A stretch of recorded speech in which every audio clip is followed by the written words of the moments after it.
tapos na ang termination ng 125 ay 100 pala, 100 ampere min. Branches pa lang to, wala pang feeder line. Branches pa lang, may mga tagging na rin yan kung saan. Tapos yun min na lang wala pa, yung feeder line papunta ng metro, yun ang wala pa.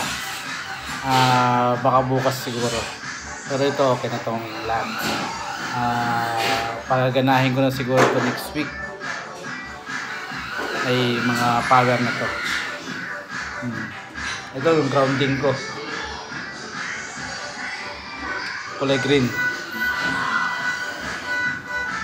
Yes, grounding kailangan ngayon yan. Required ng Meralco ngayon yung grounding. Okay, thanks for watching. See you later. Thank you guys.